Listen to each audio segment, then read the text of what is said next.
Greetings and welcome to a Halloween edition of Flesh Wound Horror Live. I'm Flesh Wound Dan, joined by producer Todd. Good evening. Pugs Dread. Namaste. Howdy. And Mike Kruger. Welcome to prime time, bitch. So we got a stacked show today. It's going to be a lot of movies that have been talked about for a while. One that's, 4 or 5 years in the making, I believe. So it should be good. But how are you gentlemen doing tonight? Chilling. I'm gonna see if I can go a whole show without yelling at Dan for something. That's not gonna fucking I'm happen. trying to be in the Halloween spirit. Halloween posters out, like I said on Discord. No minutes last week. It's not gonna happen, buddy. No, I think Dan's gonna do his best tonight and not try to upset me. I think Dan's gonna be on his A game. No, now he's gonna fucking do it on purpose. I'm always on my A game. Except when you're but not. Says the one who I had to sit and edit a show all day. Sorry, Dan. You're right, Dan. Yes. You're right, Dan. The one that I told you needed edits, I assume. Dan. Not even gonna, I was almost Don't poke the bear. He'll prove the ladies wrong. But anyways, I'm glad everybody's doing well. It's early, but I feel like we've already done like 10,000 Halloween shows. So I'm excited about some of the ones that haven't aired yet. Speaking of which, Tournament of the Living Dead gets hot. I believe it's the next episode. Well, if you're going to promote it right, Dan, you have to promote tomorrow's a big day. Not only do we kick it off at 6 p.m. with a special, the return of Flesh Wound Juniors, where we talk family-friendly fun, where we talk Scary Girl, and we talk some Mel Gibson, always family-friendly. Monster Summer. Yes. And then immediately followed by that, we have a one you won't want to miss, Tournament of the Living Dead. I can't remember what movie. I think it's 13 Eerie tomorrow, so you're going to want to check that out. Then, yes. 11 p.m. Pacific, 2 a.m. Eastern, subject to change. Will be Terrifier 3. I think, Kruger, you might be really looking forward to that one, if I'm not. Dude, as I said before, Terrifier 2 is what got me out of my funk on my last bullshit mental breakdown, so this is... I'm banking on it. Good timing. Yeah, definitely good timing. I think nothing substance all over the theater when you see it, dude. I may. Nothing chases the blues away like art ripping somebody's spine out their ass. That's I've already heard like a slight spoil. No, I'm not gonna say anything, motherfucker. I haven't even seen the trailer, so I've done it. I'm not that kind of an asshole. But there's a spoiler for a kill involving a chainsaw. And he has a chainsaw on the goddamn poster. Shut up. But a kill involving a chainsaw that I'm very much looking forward to. Let's just say that. I'm ready. Sweet. So yeah, 3 shows tomorrow. Tomorrow's going to be a busy one and get a little bit of everything. So what else do we got coming up here? We've got... I got IWA Deep South Carnage Cup coming up next week. I'm going to be out. Oh, yeah. I'm going to be out in Tennessee from Friday till like Monday morning. So 3 days of fuckery and bullshit. There's also the Shitted Out Cup if you're into that type of thing. This is wrestling, not something else. Well, we can't talk about features if we're talking about IWA Deep South. Also currently streaming on Stream XPW is Boris Dookie, the shithook icon, and the sequel. Boris Dookie 2, The Rise of the TWO. God, I hope I'm not botching. But there you go. Yeah, next weekend we'll be all watching IWA. Yeah, should be a good time. And I'm still healing from Primos though. I'm like, fuck. like the hole in my back, you can only stick the tip of your pinky in it now. But like literally, like when I came home. Fucking probably that much in. God damn it, dude. Ouch. Well, you got a career in the adult entertainment industry after wrestling, so you're good. There you go. For what? I don't know. Abdullah the Butcher parody, something. This ain't Abdullah the Butcher. No, because then they're going to want to insert shit into it. No, I'm good. Okay. This ain't Abdullah the Butcher. I do like that though. We can get a Hannibal character. He can get AIDS or something. Ooh, ouch. Hey, yo. At least we made it to the 5-minute mark. Yeah, there you go. That's good. That's good for us. Ghost around 2 a.m. tomorrow Eastern, so it'll be a late one for Terrifier. Yes. Start time. Speaking of which, and I don't know if you guys are aware of this yet, I think it's kind of interesting. Terrifier 3, the novelization, which I'm hearing is out from 2. Tim. Is it 2? Oh, okay. From Tim Wagner, who's a really good author. I'm kind of curious to see if that expands on some of the elements in there. I hear it does, especially with the paranormal aspects of it. It kind of explains it more, which I mean, kind of makes sense. I heard Halloween Ends also, the novelization of that. Yeah, fuck you, Todd. The novelization every of that Halloween expands Wednesday on that too. Every Wednesday. This is my Wednesday shirt this month. On Wednesdays we wear. I'm gonna take a shit in pride that flags. fucking Corey mask next time I'm there. I'm gonna put it back in frame. Don't you do it. We'll put it right over the Halloween poster right there. That'll be this year's gimmick.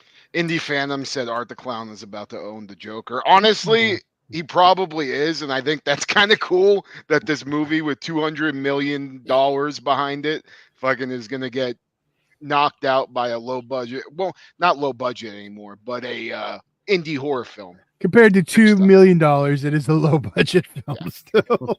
I'm finally Did seeing they only it spend tomorrow. I don't know how. I can't remember what the budget is on this one. Oh, I don't know. Yeah, I know it was a lot. I think it may have been 7 million because I know they needed a lot more on the effects team to push it out faster. Because the 2 was literally Philip Falcone and fucking Damian Leone just doing the effects. 2-person job.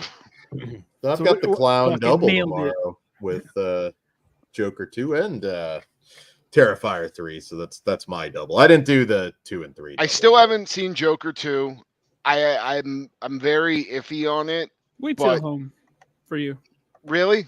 Yeah. Yeah, you're gonna be on the other side of the fence. Yeah. Okay. I don't think there's any way you're not. You might still like it somewhat, but no, Well, I don't see that It's happening. violent enough for you to like it, but you're not gonna have the same feelings like the first time. The first Well, one. no, the first one it became like a very personable film to me, like hardcore. Yeah. They backed the Brinks truck up. I'll for probably want to Todd stab Phillips. Lady Gaga in the fucking neck. So I mean, with other things for me, but yeah. Yeah. I think they just offered him just like here. Dump No, truck this was money. 100% a fuck you movie. This was Beetlejuice Goes Hawaiian. This was the execution of that finally happening. 100%. This was Phillips being like, nah, fuck the incels. We're doing this. Or 100%. I always look at Rob Zombie's Halloween 2 as a fuck you movie as well. I look at that as a fuck me also. I don't know if he was intentionally doing it. This one feels like this. Oh, feels Rob bad. Zombie went on record said he was intentionally doing it. Okay, there you go. But no, that's going to be interesting. We do have a little bit of controversy, although there's not a lot to say about it. But the John Brennan Last Drive-In stuff, a little bit of. I haven't heard about it. He's like the you're house not- man. No, go ahead, Todd. No, I was just going to say, yeah, this is a whole community thing. It's like anyone outside of the community doesn't care. It's like the Deathmatch Elite drama. No one gives a shit if it's not in. Yeah. Yeah. Unless you're like a diehard Joe Bob, you don't even know who it is. Yeah, go for it, Dan. Stolen Valor, I guess, is like the main theme of what he was talking about, kind of screwing him out of some stuff. He understands he works in TV, and he thinks he's fucking stolen valor and all. God, these fucking crybaby. Well, to my people, I swear to my to understanding, fucking he's really pissed off because I guess he's trying to take credit for like making the Jamboree, and then he got kind of pushed out of it because they weren't going to pay his rate. Like they said, they couldn't pay his normal rate. At Was the he there same from the time, beginning? Yeah. Well, yeah. He's He's saying he's the guy who did the theme song. Okay. But Changing anyway, music. Bye. yeah, I mean, anyway, like I feel like the whole situation. I mean, being in the pro wrestling business, I mean, I've been lowballed so many fucking times, but like just to go and be there for the fans. Sometimes you got to fucking take those risks in the entertainment industry. I'm not saying it's right that he got lowballed and, you know, way different fucking money, but at the same time, like, shit like that happens. And I fucking, just in general in the entertainment business, I hate motherfuckers that go on Twitter and just bitch and bitch and bitch and don't just try to fix it in house. And I don't think that they try.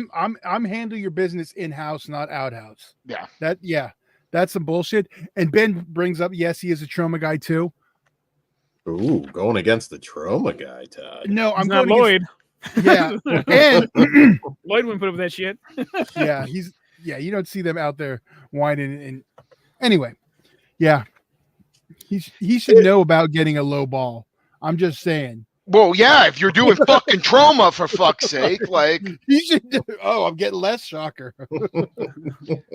But I also get it. Like, when you're an entertainer and you're in the entertainment business, you get an ego, and it happens. And especially when you feel like you're being disrespected. So I wish I had more of an ego. I would take over the fucking world.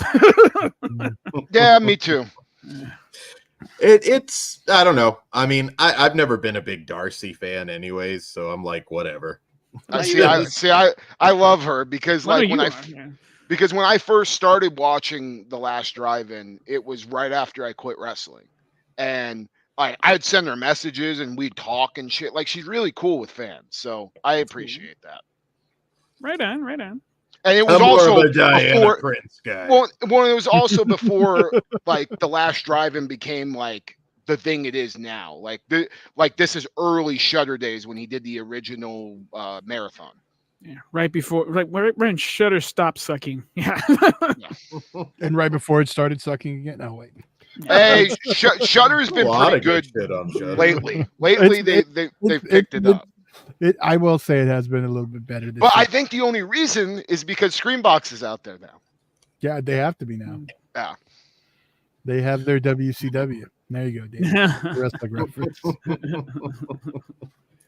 We'll see who wins the war. I just hope Tony Khan doesn't buy Screambox. Speaking of which, yeah, that doesn't help my Darcy case. Like, yeah, she likes AEW too much. I don't know about this chick. I've said it before. Joanna Angel. I was talking to Dan off air, and I'm gonna get heat for this, but I don't care.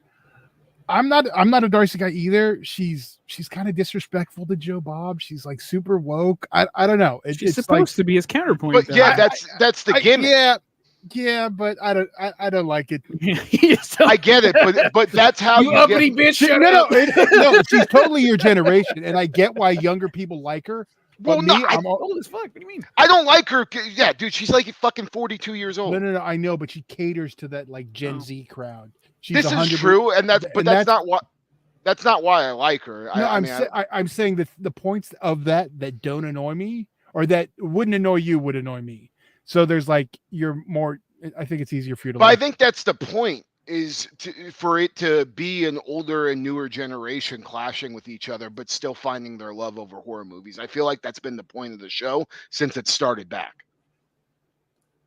Yeah. Because like she'll even like, dude, she's a fucking like super animal rights activist and all this shit, but didn't say, I'm not going to do the Cannibal Holocaust show. You know, there's a lot more fucking bitchy things that you could do. I think like that's kind of the whole I don't think she'd do it now if they proposed it to her.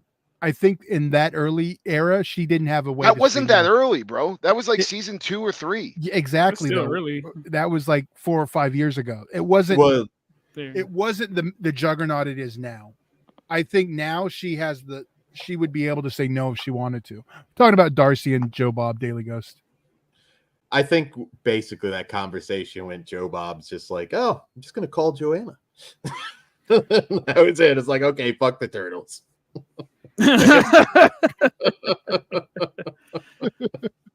But no, like, I'm just giving her shit. I don't hate her at all. I don't know. I don't love her like most of the guys do. And I don't know if it's like, just like, oh, I want to bang her. It's not one of those things. It's just, yeah. I think it's probably some of the like personal stories that she said on the show that like kind of made me gravitate towards her. Todd wasn't listening to that shit. Todd was like, you belong in that hotel room. Yeah. It's like, when's this bitch gonna stop talking and show her tits? I will say, if you want like a shocking blog out there, I don't know if she ever deleted it. It's her complaining about a fan's comments about her asshole, and it is out there. Well, what did you say about her asshole, Dan? Kruger gets protective. He's disrespect her asshole. I've seen it happen too. If it's prolapsed, I can't say much. I can help it back in. No, but it was just like the way I know how to push meat back into fucking orifices. You saw it. You saw it before your eyes. Just her opening comment. It's like, I shot 3 times that day. There is nothing wrong with me. It was just funny, but I don't know. I'm indifferent. I'm indifferent. I am too. It sucks that they're, I just hate seeing like. Yeah, keep like this shit behind the scenes. Yeah. Like, god damn it, handle your shit like grown-ups. I guess Nobody's I can see it from his anymore, perspective. I'm gonna start calling out everyone who owes me goddamn money on the goddamn every day. I'm gonna start vague book. I can't even do that. I'm not gonna be a little bitch. Sorry, I'm old school. I can understand that too, dude, wanting to get your credit if somebody's taking it. I get it on one hand. If he keeps going, then it kind of becomes something else. Well, he's deleted everything now, but like, it's still out buy there. a gun. Someone check on this guy. Ouch. Some good news. November 1st on Shudder, a new documentary called Doc of Chucky, which is going to be everything Chucky. It's 295 minutes. Didn't they just do it? Fucking Doc of Chucky like 2 years ago. Didn't they did, one of the daughters? It was a very specific. It wasn't over the whole franchise though. It was. Okay. Did you review that? I don't remember that. I didn't watch it. It's on a Screenbox. Yeah. Oh, okay. It's like a 90-minute. Like I want to say not.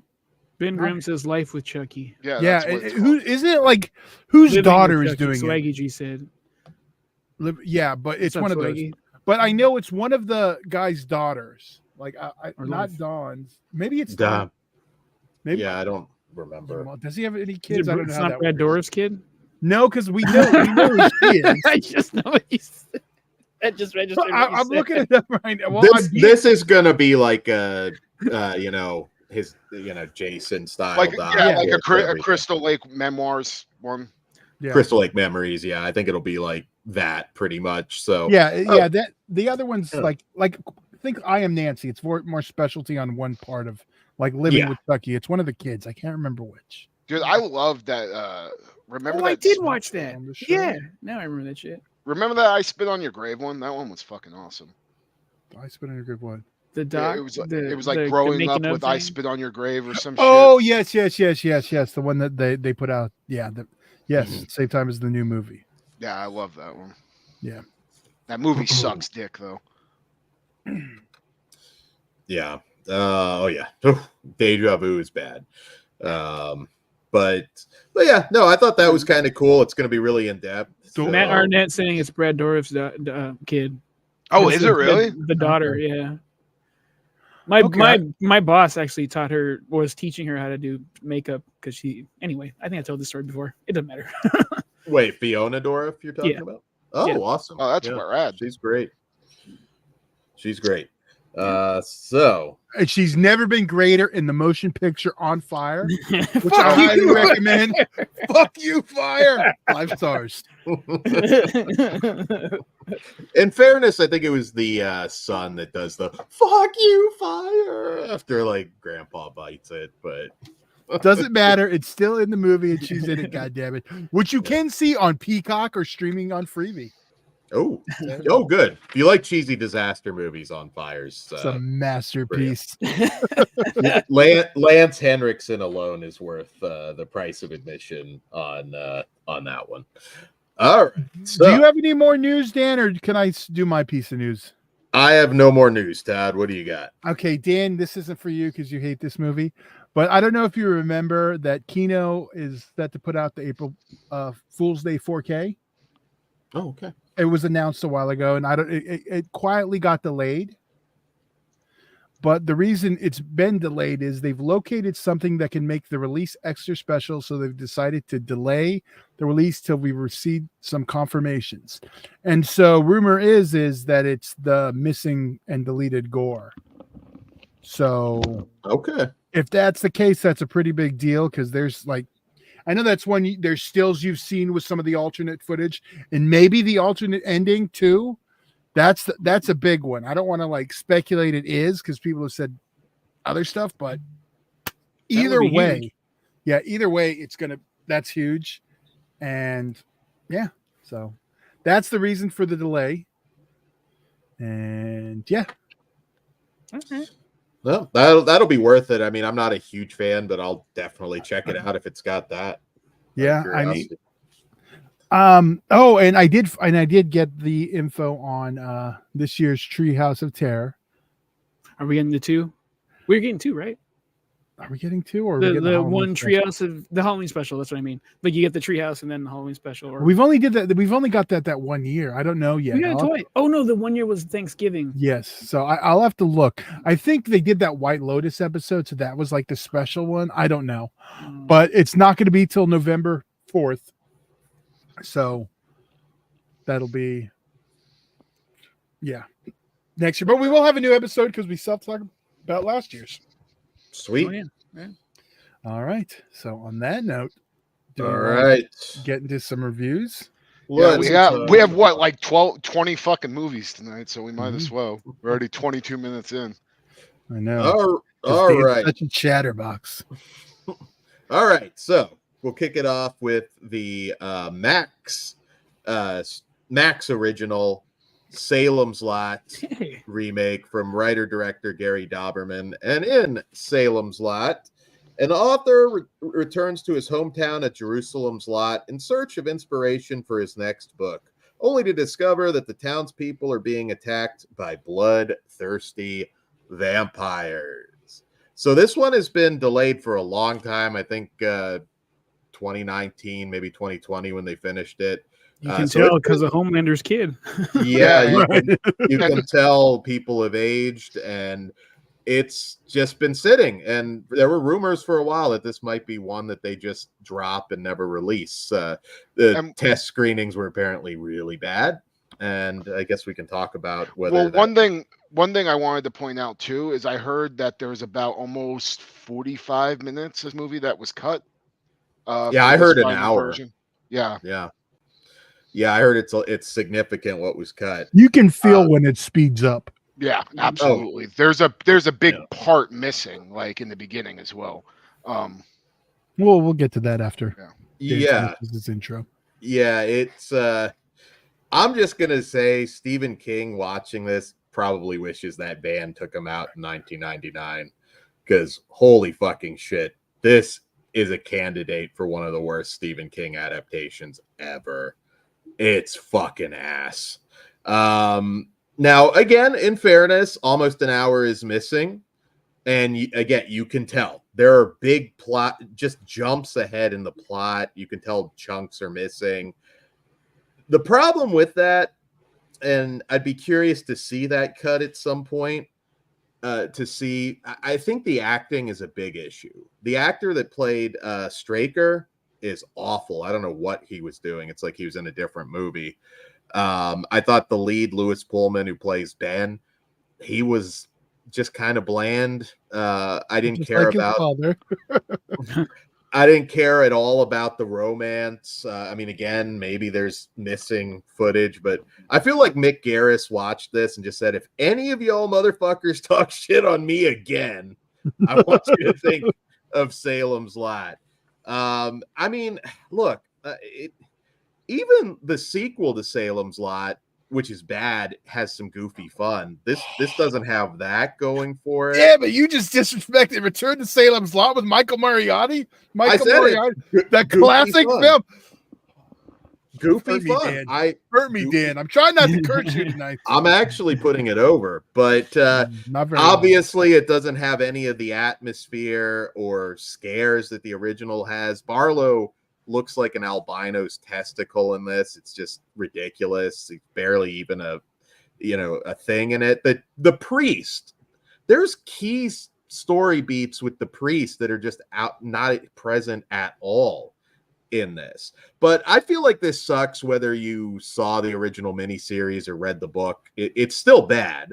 Like, I don't think you're going to sit down and watch this, as many will, having never seen or read Salem's Lot, and enjoy it. It's just garbage. Even the characters, usually even in a bad Stephen King adaptation, usually the characters are still interesting.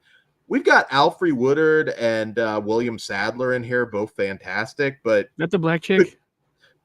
Could care less. The best about part them. of Annabelle. Yeah.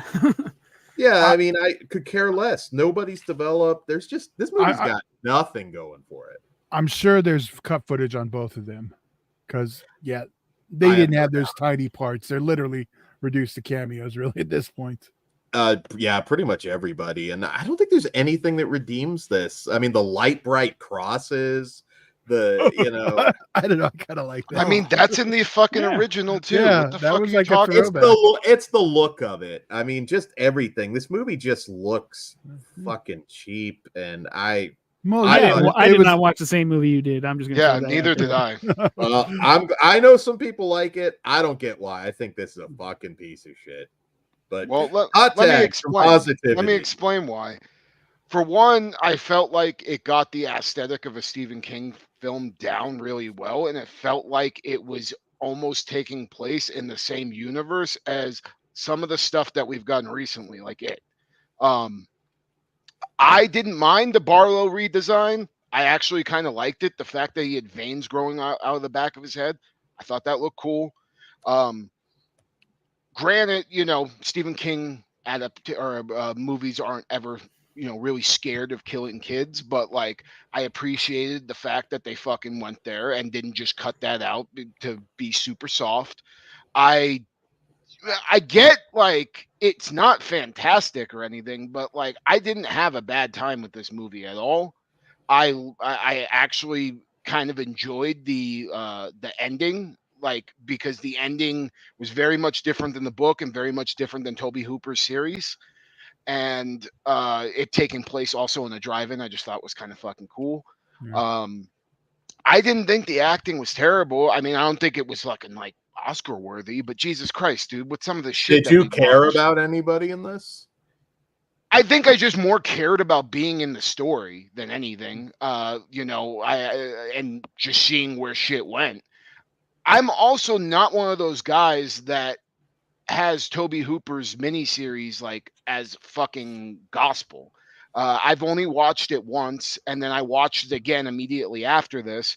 And to be honest with you, like, I like it, but there's also, it just and I don't have this big of an issue with it, but like with Salem's Lot, I feel like there's like a lot more fluff than there is with it. With it being the length it is. No, I know, I get why, but but it's still like I watched them back to back, and I didn't feel like this was as disrespectful as you're making it out to be, Dan. But that's just me. The first half hour was pretty rough for me. I agree with Dan on some of it, but once it like kicks in, and that's because we've obviously jumped some stuff, but it kicks in and starts going, I was entertained. Is it a good Stephen King movie? Is it a good on the property? Probably not. But like that ending, like the drive-in, I love that. It could have been it didn't have to be like a lot of this. Yeah, it doesn't matter if it's Salem's Lot or not. There was some cool shit in here that I liked. And like once it kicks in, like basically, is it I don't want to spoil, but once a key character is killed to kick things in motion, that's when it became entertaining to me. When we were seeing the showing up at the window stuff. And then after that, it kind of just keeps going into the story. I was fine with it. The only time where I wish I was watching the other one. That was the only time for me. Well, no, I get that, but I'm saying that point on is when it really kicks off and goes. Okay. But yes, the original one's iconic. But thank you, Indy, for a Return to Salem's Lot is underrated. It is 100%. Despite what Dan said earlier. No, I like that movie. But he had a shit on it first to put it over. It's dumb fun. I wish this was more that. Like, just, all right, we're not going to get a real Salem's Lot, but let's just have fun with it, is what I'm saying. I thought it was a decent, like, modern take on a story that like most people are familiar with, even if they've never read it or seen it. They've seen The Simpsons or they've heard about it, and they know the famous scene, the knocking, which did not live up to it. That's like my only part. It's where like I the was Nightmare on Elm Street remake. You get those iconic scenes, and they don't look right with the new effects. You want that OG version. Yeah, yes, that's actually a good point. But I thought the acting was fine. I actually liked the little black kid in the beginning, shockingly. Oh, dude, he's badass. Yeah, fucking yeah. Well, yeah. What did someone say? This is Blade's origin story. Oh, that's badass. Now this movie fucking owns. But no, because he is my favorite character. And yes, Dan, there's there's the character I care about. Yeah. Yeah, young Blade. That changed the whole fucking movie for me right now. But yeah, I thought it was a fine modern take on this story. Is it amazing? I can't say no. But is it fucking cinematic cancer? I don't think so either. I do think there's a certain age, like it's for younger audiences. So I think I've outaged this particular version, but I got the old one, so I'm cool. Yeah, it's fine. I don't know. I'm not offended. I'm not like hooting and hollering for it, but it's cool. I'll watch it again. I feel like compared to that Pet Cemetery prequel that we just recently got, I like this a lot more. Okay, I didn't mind that one either. I'm not going to ask you guys this question. I'm only going to ask Dan. So would you rather watch that again, or would you rather watch this again? It is not that fucking bad. I'm asking Dan. Yeah, but it also has the Blum connected to it, so this. You would but think I this mean, was connected to Blum with how much he tore it apart. He said this. this over Halloween Ends. Okay. I mean, yeah, I reminded him the Blum, so that helped him with his decision evolution somehow. The crowd surfing is just etched in my brain, but yeah. So yeah, crowd surfing in Ends. It ends, right? No, in Kills. It's in Ends. It's an Okay. They crowd surf him into the wood chipper. Yeah. They magically appear and then I don't know why I'm getting confused with the hospital scene. It's because they both kind of suck. Well, just one's fun, one's not. I'm only gonna watch that trilogy this year. Fuck y'all. You go ahead and do it. This made me want to jump into the wood chipper. This movie fucking is just a piece of shit. I respect anybody that likes it, and I know there's a few of you that You don't need to lie, Dan. You know the fact that you know the differences this week. Someone Dan must really give a shit about liked it because he made sure to say. Ben said he liked it. Last week when I liked something, he told me I was fucking stupid. I didn't call you fucking. I guess I know who likes. You said his opinion stupid. Yeah, that's what it was. Oh, okay. Well, yeah, that's different. Well, yeah. But I'm about to click that remove button, Dan. No one gets to hear what you think about Apartment 7A. I do have a question for you guys if you saw it. The 2004 remake. No, I don't think that's bad at all. A lot better. See, I think that's dog shit and compared to this one. I like the 2004 7, which I think it was 2007 one. Yeah, see, I thought I it was remember 4. Either way, didn't it like Rob Lowe? Rob Lowe one. That's what I call it. Did it come out on like a DVD or some shit? Okay, yeah, maybe I did see it then. I think I unlocked the CTE memory when you just said that because like it's not perfect, but it's better than that. I wasn't done talking, fucker. Continue. That's all. It feels well. I'll do it then. It feels more like a TV movie than the first one. Like it feels like a 90s TV, the 2004, the Rob Lowe one. Yeah. Like, but also this, see, that's the thing. I think Dan was talking about how cheap it was. Yeah, it's a fucking Max original. It was always supposed to be. It was supposed to be theatrical, Todd. No, it was supposed to be a Max original. Then they flopped it to theatrical, and then they went back to Max original. Well, I know it was theatrical at one point. It was theatrical at one point, but it started life with all the other ones as a Max original, just like Batgirl and House Party. It was in that lump. which is also why House Party looks cheap too. But they're able to get away with it because it's in houses most of the time, and they're not doing effects and bullshit. Leak back girl, god damn it. Yeah, that still kind of bothers the fuck out of me that they have this completed movie with Brendan Fraser who doesn't do much anymore, and they're fucking leaving it in the vault. That's bullshit. It'll Michael Keaton's in it. I want the, it. the internet does what the internet does. Just hold your breath for a minute. I don't.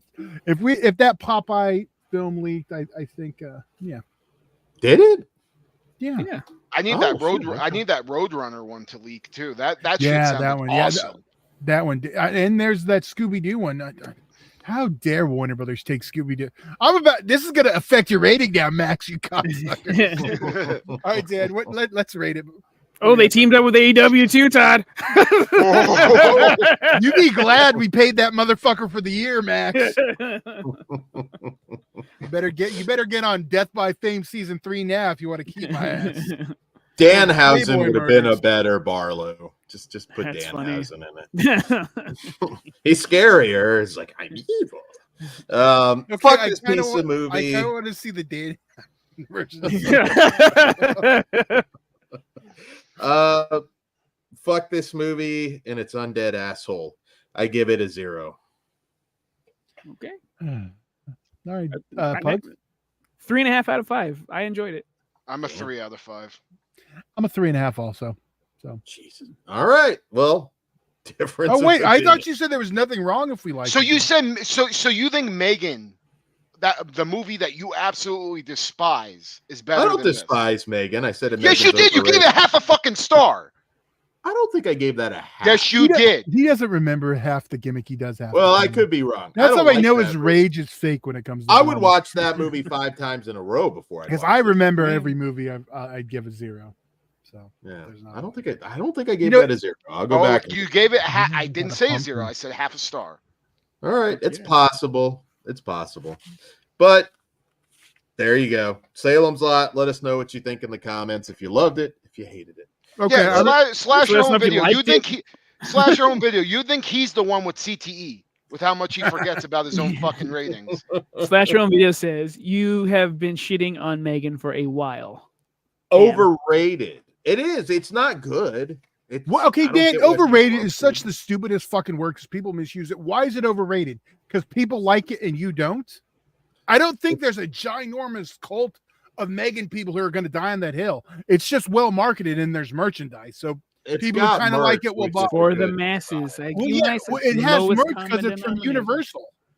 Well, okay, Yeah, but I Ben mean, Grimm. there Yeah, are he bought the fans. life-size Come on. Megan doll. Fucking right. He bought 3 of them. That's for totally other reasons. He's already redressed it already. Looks like the Small Wonder doll now. Edward Danzig, from what I understand, did place an order for one. Oh my god! Of course he fucking did. Jesus Can you Christ. do an unboxing for us? Isn't I that like, hope so. what is that, like $700 or It was something? like 5 or insane? 6. Yeah. Okay, Jesus Christ. $700. Wait till that sex doll one comes out. Like, I guarantee you, he's gonna buy like 9 of those fucking things. Ugh. All right, so maybe we'll have a kumbaya moment with the next one. I think we will. I'm going to predict without talking to What's you guys the next about one, it. Dan? Nostradamus. VHS Beyond. Oh, okay. You're already wrong. I thought he was talking about the next one, but okay. We'll talk about this one segment by segment, but just the basic synopsis. You two Pugs, I hate it. I don't like it at all. You guys go. What? You two, you come to me and Pugs last to get our overall Yeah. feelings. Oh, okay. All right. So VHS Beyond. 6 blood-curdling tapes unleash horror in a sci-fi inspired hellscape, pushing the boundaries of fear and suspense. So do you guys want to do overall first, or you want to take it segment by segment? I don't. Segment by segment. That's what we always do. All right. So the frame Wrap around. narrative, abduction, adduction, from writer-director Jay Shield. That's the What'd you wraparound, think? Yeah, wraparound, yeah. which is also kind of 3 in 1, which is a little weird. So I like the mockumentary portion of it, and then the first one with the body horror stuff going on with the girl in the spaceship. That I thought was okay. It wasn't my favorite segment by any means. And is that the one that was Mike Flanagan did? Flanagan wrote Stowaway. Is which one is that? The last one, not counting the wraparound. Okay. So maybe I got mixed up. Anyways, well, no, the last one, not counting the wraparound, is fucking Good Boy or whatever, the Justin Long one. The Justin Long one finishes up, and then it's the last two on the wraparound. The last one that I have is Stowaway. Okay, maybe I'm fucking. It is Stowaway, not Whatever the wraparound plus the two at the end. I liked the wraparound portion with the fucking mockumentary, and then the first of the two at the end was cool, and then the last one was just kind of throwaway. I felt like because it was just super quick. But overall, it was okay. Definitely not. I feel like the wraparounds are usually the weakest portion. The only one that's had a really great wraparound was 2, with the guy with his jaw blown off. But outside, like it was just fine. I mean, probably the worst wraparound we've ever gotten was in VHS 94. So it's definitely a lot better than that.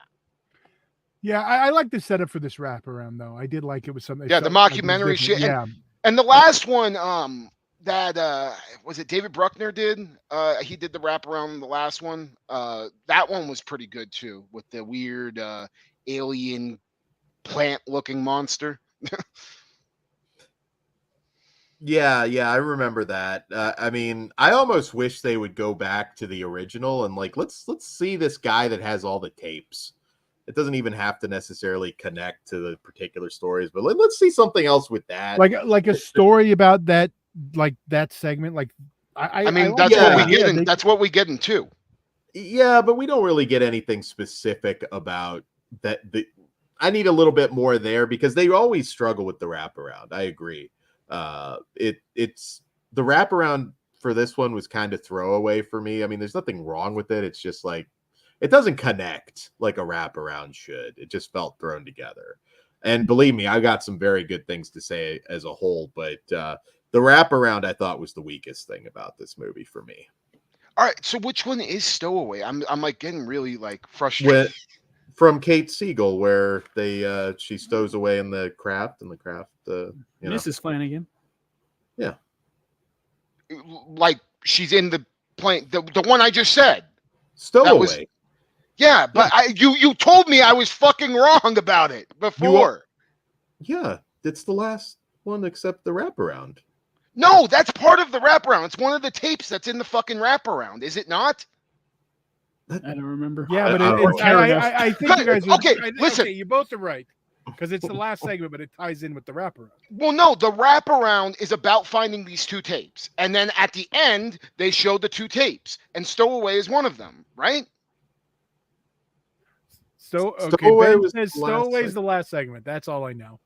Context-wise, you guys are confused with me. Yeah, I'm fucking confused now too. I've got them in order, but no, yeah, wraparound is just I don't know. There was nothing interesting to the wraparound itself for me. This was just segment by segment, and I see the numbers going down. Make it entertaining, Dan. Speed it up.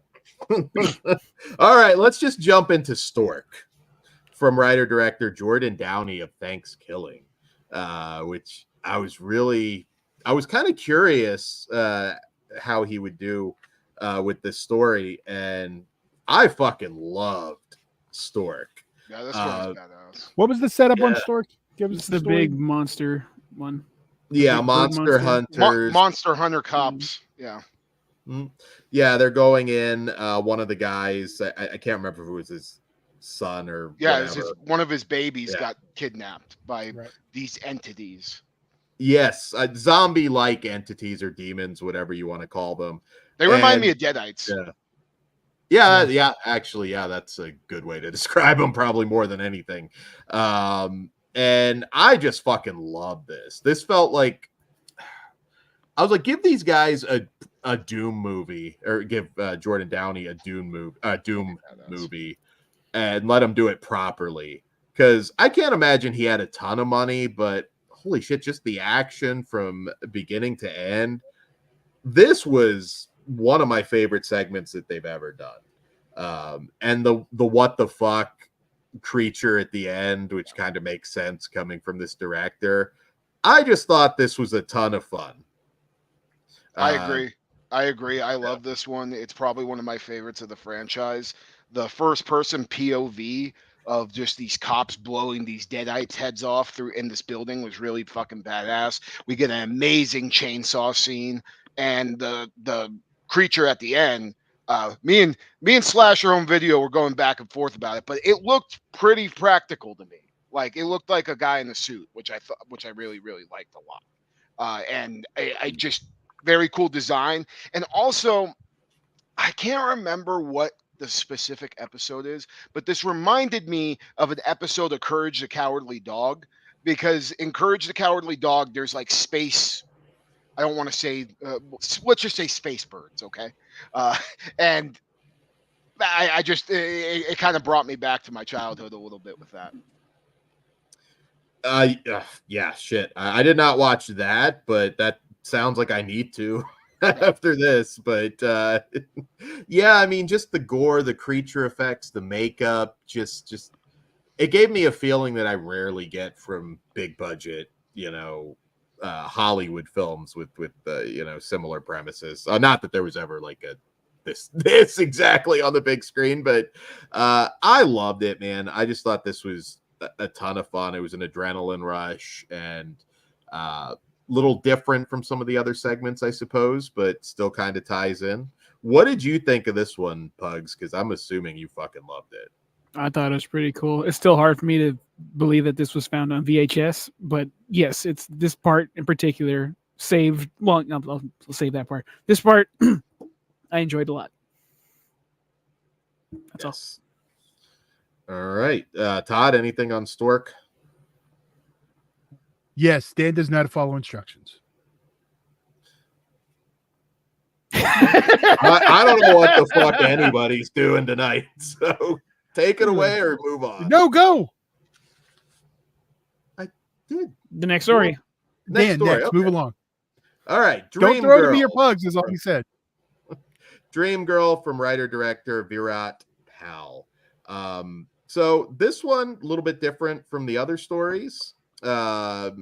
This is kind of, we pick up with these paparazzi guys who are kind of very, very aggressive in how they approach this actress. Don't shit on your culture, asshole. Okay. Well, so they're extra aggressive. They're always just on her ass, and they kind of sneak in, try and get that shot, and bad things happen.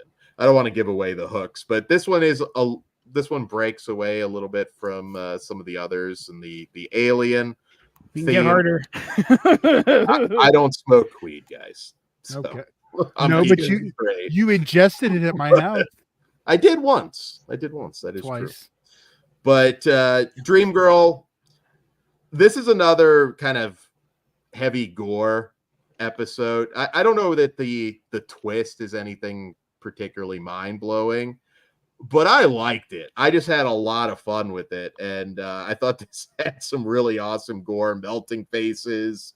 I had a blast with it, and you can tell that these guys are big movie fans with some of the callbacks to Predator and all that cool stuff. Nothing, like I said, mind-blowing in terms of the story, but I had a lot of fun. How about hot tag to whoever wants to go? I liked it a lot. I wasn't actually expecting where it went. I was kind of like curious, and then when shit hit the fan, I was like, "Oh, we're going full dun-dun-dun-dun-dun." And like that was really fucking badass. The massacre at the end was great. Great practical effects. Yeah, this was another really fucking solid one for me. I had an awesome time. Yeah. No, I agree. This is kind of like, I could see maybe some people wanting that like kind of come down, more cerebral segment, but Yeah, but that's not the gimmick of this movie. Like this movie yeah, was all about being over the top crazy sci-fi. So yeah. and I was happy that we went in that direction because I was just expecting this really to just be all aliens, and this one wasn't. So No, I agree. And so also kind of plays into one of the segments in VHS 94 if you think about it for a second. oh yeah, I can see what you mean. Mhm. Yeah. I'm kind of glad this series doesn't I want too much. I want the sequels. I want sequels to fucking what is it? Paradise Lane or the cult one from 2. I need Oh more of yeah, Safe that. Haven. Safe Haven. Haven. Yeah. Yeah, I would like movie adaptations of a lot of segments. But Yet the see, ones they've done haven't yeah, been good. the ones they've done haven't been good. Siren, I didn't like, and you know, I like Siren. as much okay. Wasn't as good as the as much episode. as Kids versus Aliens is, you know, cool. It does not give me the same No. feel of the segment in VHS. I get that. Yeah, I mean it is Like they went kinda- way more campy with it, and like that's fine. Yeah. But at the same time, I think the reason why I kind of liked it was because it was serious and kind of disturbing watching these kids get kidnapped by these aliens when their parents are out of town. I would say VHS has a pretty great batting average overall. There's For just the sure, one dude. movie I don't like, and I mean obviously some segments you like more than others, but overall, I mean we're 7 movies in, and I'd say quality wise, usually mean, they hit. It's definitely this is definitely my favorite type of found footage movie. Heavy on the practical effects, heavy on, you know, just batshit insanity. So yeah, I agree. The only one I really haven't liked is Viral, but even in Viral, there's a segment that I really do dig. The skateboarder one, that one's badass. I do like that one a lot. Yeah, I don't know, not for me, but it's probably the best of that movie. I'll give you that. So I'm really curious to talk about the next one because I know there's a complaint I think maybe some of you might have, but Live and Let Dive. So this one is from director Justin Martinez, and in this one we have a group of friends that are celebrating a 30th birthday party by skydiving, and unfortunately there is an alien invasion, I almost forgot UFO. about this one. That one was dope.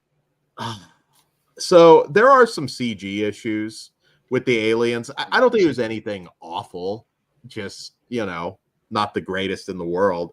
But I fucking love this segment, man. I mean, like, just probably one of the coolest action scenarios I could imagine coming up with like, you've got like the fucking UFO while you're up there, and the scene where the guy's leg is missing and he's just falling, like this is just an adrenaline rush. What did you think, Kruger? Because This one fucked me up because believe it or not, I'm scared of heights, and I have an ongoing nightmare about falling out of a plane, and also I have an ongoing nightmare of falling, like driving off a cliff, and then like everything going in slow motion. So this like actually made me sweat a little bit. I will say the CGI monster kind of threw me the fuck off, but we do get it a little bit rectified because there is a practical shot of its face at the end, and its power is fucking badass. Like and just the way the design, and you didn't like the power. I thought it reminded me of like you know, vaporizing motherfuckers as an alien. Like I don't know, I really dug that, and I dug the design. It was unfortunate that, you know, it couldn't have been all practical because when the CGI is there, it does look very sci-fi-esque. But at the same time, there was enough stuff in there that I enjoyed it, and the practical gore that is there is very good in this as well. Yeah, I agree, and I mean just the whole free fall portion of it, I just thought that was just so thrilling. I don't particularly have a fear of heights, but I could see this one doing it for me. I've never done the skydiving, I might think twice after Yeah, this, fuck that. This movie. No. There's a decapitation scene the way Yeah. they do it too, Yes. that I thought was like, oh, that is so fucking awesome. Maybe not perfect. Again, I get it. Like some people, the CG for some reason, but I can overlook some so-so CG. I didn't think it was awful for just how fucking cool this story was. It was cool, but it didn't yeah. have that shadows in the cloud moment that I was looking for. This guy. I love Shadow in the Cloud. Is that that fucking? Yes, it is. You son of a bitch! Don't you bring that shit up? That is one of the best bad movies, and I don't say that in a bad way at all. One of the best, most fun bad movies made in the last decade. Holy I hated it so much. No, I hated the reason I hated that movie is because, all right, Gremlin on the plane. That concept is like awesome. I'm a huge Twilight Zone fan. Fucking love that shit. But then it just gets stupid. Like it acts like it's going to be a serious fucking movie for like the first 35 minutes. And then boom, it's just like, oh, we're going full sci-fi with this fucking bullshit explosion. That drives me crazy. All right, go Yeah, ahead. and then the fight with the gremlin on the ground, where the gremlin tries to roundhouse kick her in the fucking head. I'm watching that shit next. Fuck Terrifier. I'm watching that shit next. Isn't it wild again? I mean, we have big budget alien stuff. I cannot think of anything recent off the top of my head, even stuff in the action realm specifically, like the big blockbusters, that has a more thrilling action scene than what we get in this short. Name one. Yeah, I don't think you can. There's a lot. I don't think. I don't know. What was that? What was the Chris Pratt one? That movie was great. I don't think it had anything though that tops this. Tomorrow though. War. Yeah, dude, Yeah. I love that. I liked it too, but yeah, I don't know. I'll still take this. I thought this was really cool. But any closing thoughts on that one? No. All right, moving on to Main event. to Fur Babies from writer director duo Justin and Christian Long. So hot tag on this one, because I know it's similar to something else that Justin Long did. It's not too hard to figure out. But I love that though, because like it really, once I knew that's where they were going, I was like, oh dude, we're in for a fucking ride. And I mean, we really were. I love this segment. This is like probably one of my favorite segments out of the whole franchise, just because of how absolutely batshit insane it is. And I'm a big fan of. It's in the chat if you. Okay, I'm a big fan of fucking Tusk and Human Centipede. That's all I'm gonna fucking say. And this really like goes to that realm, and I'm kind of glad that the VHS franchise has its own version of that now. Wasn't it, it wasn't disappointing in like in any aspect, and I had a great time. I feel like you almost know where it's going like within the first 5 minutes, but then I was like, oh shit, we're going this crazy. Okay, I'm in for the ride. And I love Justin Long. Like he's a huge horror fan, and like you could tell. And the fact that he did this almost as like a tribute to maybe his fans, I think is kind of cool. Imagine if they remade this, except instead of animal rescue, it's Joe Exotic, and it's like a Tiger King. You just have it if he gets pardoned. Joe Exotic in like that, not a bad idea, dude. Woman's role, and that's, and the whole gimmick is he can't get any more tigers, so he's got to make his own. Fuck there yeah. you go. There you go. So am I the only one who thought this one like felt out of place though? It does. It doesn't feel like it belongs in. Yeah. Yeah, it's just that's the only thing about this one. My only con, like I enjoyed it, but it felt like it didn't belong in this anthology. It could have been in any one of the other movies, really. I mean, I feel like for the theme of this one, maybe, but I think like with how batshit some of the segments have gotten, especially over the last 3, I mean, it does feel like it belongs in there, but I didn't understand why it was just like randomly thrown into this one. But maybe it's just because Justin Long's schedule, and he has some other horror movie where he's going to be tortured fucking terribly and coming up. Yeah. No, I thought this one was funny, whether it fit or not, and I thought the last scene was fucking hilarious. It had great. me roll. Yeah, the POV shot, fucking awesome. Yes.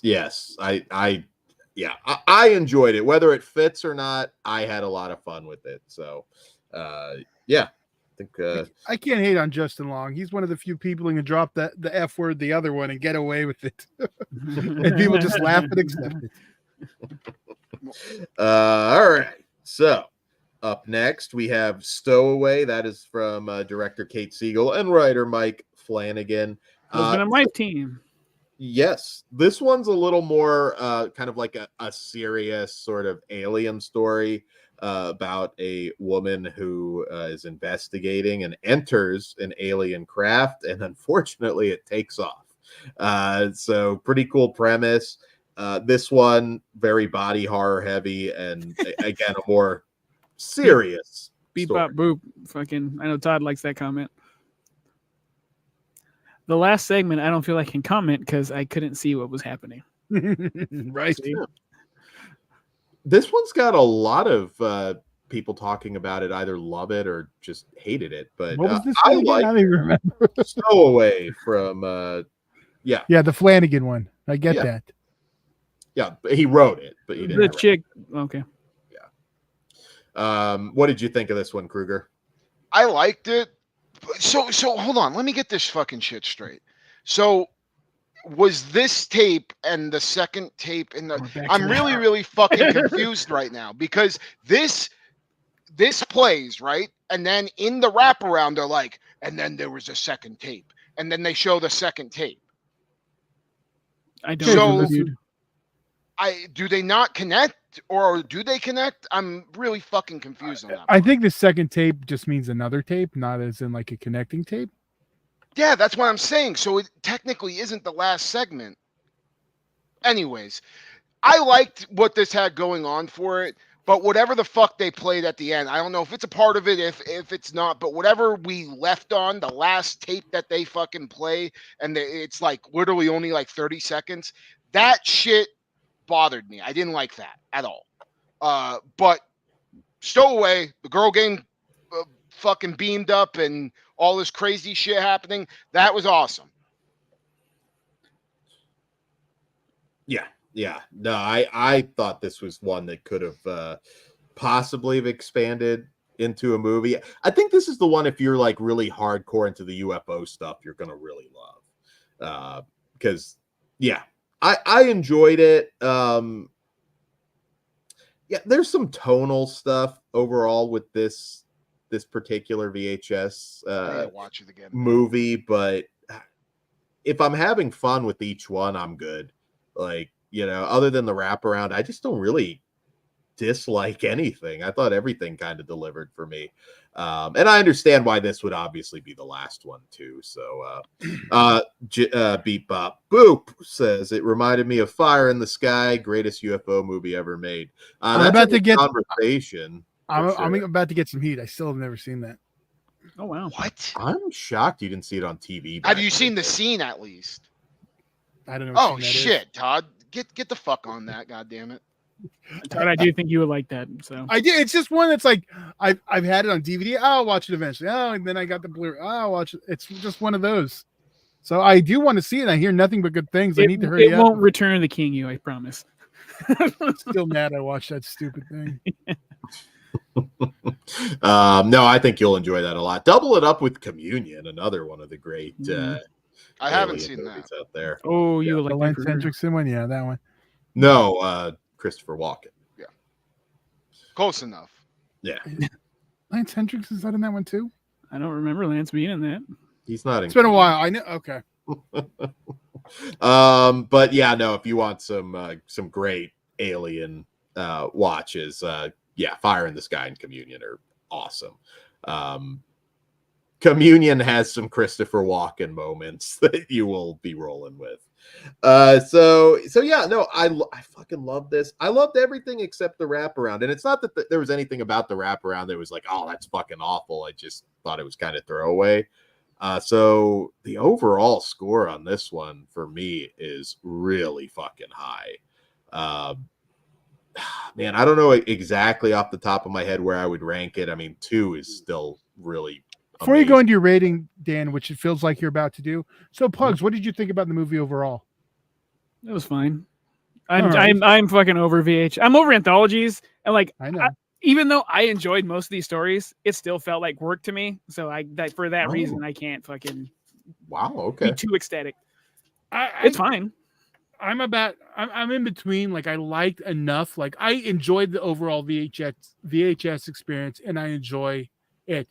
But you're kind of like, it is an issue now. We're really like, VHS is being loosely thrown around now. But it's never always been just VHS. It's always been found footage that are on these tapes in this metaphorical or in this fucking random place that this guy has all this shit. It's never been shot on VHS, FYI. Slasher home video. I don't hate anthologies. I'm just burnt the fuck out. And yes, I hate Return of the Living Dead. Tournament of the Living Dead for that All right. that saga. I lost my thought now. I forgot. But yeah, that's my thoughts. So that's it. Dan, go ahead and rate it. I'm 4.5. Yeah, this was exactly what I wanted it to be. I had a fucking blast. Yeah. What say you guys? I am for. Oh, go ahead, Bugs. Sorry. Go for it, Kruger. God damn it, Todd. He's about to go. But I'm 4 stars. 4 out of 5. Maybe a little bit room to grow. I don't know. I want to watch it again. Like whenever these do come out, I literally watch them like at least twice around like within the same month. Just because I do love the fact I love this series. I love the fact that like we are getting a new one every single year. It gives me something really to look forward to. And man, I'll never forget like the day I found the first movie and I saw that, the first segment with the siren. Siren's so good. Dude, it blew my fucking mind and like seriously changed my opinion really on found footage horror. Because it was so practical effects heavy. It wasn't like any found footage I had ever seen before outside of, maybe like something creative like Cloverfield or something. But like I really, really, really love this series. So I'm 4 out of 5 with maybe some room to grow. And 4 out of 5 has basically been my rating on like the last 3, I think. All right. Nice. I am a 3 out of 5. I'm actually on par with Pugs. I thought you were gonna be lower. I'm a 3 also. No, it's still good. I'm just like, can we not get some of these? Or fucking make them feature length. Just be glad it wasn't burn me out. ABCs of Death 3 and we got to do 26 mini reviews. Dude, I love ABC. I had to dig through shit to get to Crappy Christmas. I'll happily do that again. If I had a Crappy Christmas in here, what did I get in ABC's Death? No. Zygote. Libido. And Zygote. I don't remember Zygote. It's the one with the giant person inside the pregnant woman's stomach. They got heat with me because this segment. They gave it to some other letter. So boo. Libido though, man, that's fucked up. Libido, oh yeah. All right. I think this year, thank you, Pugs. You just inspired me. In December, I'm going to watch 1 episode of December a day. Hey, better than watching all 3 hours. I know I had to watch it. Hey, aren't we getting Crappy Christmas too? I don't think that's coming out this year. But they're working on the sequel. So. Dude, that's like my favorite thing to show people where I'm just like, hey, like watch this. And then they'll look at me and just be like, why did you fucking taint my heart and my soul with this? Is that what you tell him? My buddy owns him. He's got to be. Yeah. I got the dick. All right. On to our next one. All right. Who's excited for a Rosemary's Baby prequel? All right. So that's what you get whether you want it or not. Apartment 7A from director Natalie Erica James. And in this film, An ambitious young dancer, Terry, dreams of fame and fortune in New York City, but after suffering a devastating injury, an older wealthy couple welcome her into their home in the luxury apartment building the Bramford. When fellow resident and influential Broadway producer offers her another chance at fame, it seems that all of her dreams are finally coming true. However, after an evening she can't fully remember, disturbing circumstances soon have her second-guessing the sacrifices she's willing to make for her career. All right, hot tag me in. Oh, okay. Okay. Go for it. I know a lot of people have been shitting on this movie, but goddamn, dude, I liked it. Like it. Granted, The Omen, the first Omen, does this a lot better. But yeah, you think? But I don't know. I don't know if it was the time period, like it being like a period Edward piece. Scissorhands' mom, dude. I don't know if it was just it being a period piece or what. I've honestly only watched Rosemary's Baby once, and when I was like a kid. So I mean I know the story, but I don't have like a strong association with that movie. So like I didn't know what to expect with this. But hey, Todd, we got some fucking shots for promos in this motherfucker. Let me tell you, there's like 3 or 4, dude, that like we're using, and the demon stuff, like it's not heavy on like seeing the demon and all that aspect, but when it's there, it looks pretty fucking goddamn cool. And the consummation scene, whatever you want to see, the conceiving scene, something about that fucking bedazzled motherfucker really like bothered me. Like that like kind of like really like made me unsettled. And then like when you see what it really looked like that whole scene, I just thought was really fucking well done. The ending, I also was just like, it kind of just threw me for a loop because I didn't know where it was gonna go, and then it happened. And I was like, damn, like I liked it. And I'm a big fan of just bleak, dark, like that just happened endings, and then the movie ends, and I don't know, it delivered for me. I'm not gonna say it's like one of my favorite movies of the year or anything like that, but I had a really good time with it. You didn't cringe when we got to the prequel segment where it's like, oh, we're setting up the next one. Here you go. I got happy. I was like, hey, it's Sharon. Well, you want me to go now and be the Dan before the Dan? Yeah, go. Because obviously I hated this shit. Clearly. Yeah, I mean, you knew it was coming. I mean, fucking, I like the one with fucking Gamora better than this fucking one. Oh, you're on crack with that one. I knew that would get pugs. But no, yeah. Also, back to Edward Scissorhands' mom. See, that's the generational difference. My gut goes to the Lost Boys' mom, but that's the 10-year difference. Yeah, I was fucking bored. See, I actually loved the first Omen. That's the first Omen movie I could say I really loved. Like all the other ones I have issues with, that one was a good fucking time. This one I was bored out of my fucking mind. It doesn't help it's attached to the Chomo from the first one, so I'm automatically like this fucking even, yeah, but I don't like, I've never liked that one, and so a prequel to it, I'm like, I don't give a shit, and all it did was give me nonsense I didn't care about. So yeah, I thought it was good. Pull up Indy's comment, because that probably was really fucking badass, Indy. I'm glad that happened for you. Okay. Indy fan. Oh, go ahead. No, go ahead. No, Indy fan. I had the best experience with this one because I had no idea of the connection to Rosemary's Baby, and I got total surprised with this. That's cool. See, yeah, that would be cool. So that might come into play later. But bit of weird dancing, but yeah. Hot take, not seen the OG Omen. Not that good. Ooh, I like Omen. I have 666 tattooed on me. I actually prefer the Omen remake with Liev Schreiber over the original. Believe it. I like Liev Schreiber, but you liked it with continuity. Calm down there, Bugs. Yeah, I didn't. I couldn't.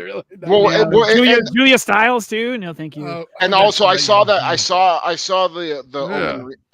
Omen remake. Granted, I haven't watched all of them back to back in a long time, but the Omen remake, I don't know. I dug it a lot because I was a kid when I saw it, and it felt like something I shouldn't have been watching. Yeah. I was like, when the fuck did that come out? 2006. So I was 666, like something. 10. Yeah, oh, you're good age. I don't Did you remember. have a razor much like about it. Damien? Maybe. That was the one I was like, they updated to a razor. This is why you made this. Cool. Yeah, Well, I for don't- me, I don't remember fucking, I actually liked Department 7A too. I thought it was fine. I figured. Like, again, not amazing. We have a lot of fucking middle of the road stuff going on lately, but I thought I had a good time seeing the returning characters by the end. I don't give a shit if that's a spoiler. That's not really it's a prequel. You know where it ends. I do think the ending was telegraphed though, Kruger. For that one, I saw that coming like fucking 9 miles away, but only because we know what happens in the sequel. So Yeah, that's true. Yeah, But like again, I don't have fun. Like I know what Rosemary's Baby is. I know Yeah. I've seen it once, but I don't have like any scenes or anything that. we've never got the image of the fucking Luciferian stuff. I thought that was fascinating too, like eyes wide shut shit. Yeah, I enjoyed that. But yeah, but overall, it's cool. I don't have a big problem with it. I probably will watch it again, not anytime soon because fucking schedule time permitting. But yeah, I thought it was cool. If we want to go backwards even further, I'm interested in this fucking apartment building and what they're trying to accomplish. So yeah, I dug it. Okay. So it's I'm a curious. prequel, but it really feels more like a remake. There's nothing new Pre-boot. in this. I mean, it's not poorly made. I mean, one thing I will say, Julie Garner as Terry, she has. I just want one thing real quick, Dan. I just want to throw out Yeah. there. Most prequels are basically remakes, though, too. They're following up and the same beats. It's so if that I don't want you to hold that against it too much, and I don't like this piece of shit, but it is just Well, you it's, know, it's in the general, nature. prequels for me, you know, more often than not they don't hit. But yeah, I mean, there's nothing really new about this. You kind of know where everything's going. There's no surprises here. I'm a little surprised you guys liked some of the demon stuff. I thought it looked kind of goofy in this, but When it looks goofy at first, and then when you see the conceiving scene, it looks pretty goddamn badass, dude. yeah, I don't know. I wouldn't. That wasn't a strength in the movie for me. I mean, it's its own thing. Yeah. It's very well acted. I mean, again, Julie Garner is fantastic. I mean, Diane Wiest. I mean, come on, she's a legend. I think they kind of contradict some stuff with the ending, which it's not a bad ending. I mean, there's only so many ways you can end the damn thing, but they kind of contradict certain things that come before it with the way it ends. This really didn't need to be made. I don't I'll think agree it with really. you on that. I'll agree with you. Yeah, it's just like one of those things where it's like, man, we're really stretching here. Not a bad movie. I didn't have a bad time watching it. It also doesn't overstay its welcome, which I will give it. It's like I kind of just assumed going in. I was like, okay, we're gonna get some 2.5 hour movie. The same shit, dude. This is a good example of one where it's like you don't have a lot new to give us, so just keep it a little shorter. Thank God they did. It made it go down easier. I don't have a whole lot to say. I don't think that unless you're just really a diehard Rosemary's Baby fan, and I do love that movie, but I don't. I'm not. Yeah. And you remember this was a streaming premiere. They weren't shooting for theatrical quality either. I mean, they got some names, but I mean, it was streaming content. It wasn't theatrical fare. And I kind of feel like that. I laughed at the demon stuff, but that's because I was like, didn't like the it had nothing to do with the look. I was like, I think I groaned. That's a better word. Yeah, I would have also liked a little bit more from the Alan Marchand character played by Jim Sturgis, because I thought he was like really sleazy and a good villain, but I needed a little bit more from him. But yeah, I mean, like I said, it doesn't. Whatever, I'll probably forget this movie over time. There's nothing particularly stand out, but it's fine. I feel like some of you out there might like it. So that's all I got. They sure are mining IPs, and it's not going to stop. And honestly, if the streaming people want to just do streaming movies of crap, who cares? Let them. But fucking come on, someone needs to tap into the Friday the 13th. That's like fucking cheap product they could be this doing. is true. One thing I did want to say too, the fucking dryer scene. Good shit. I know me and Pugs were very happy about that. Dope.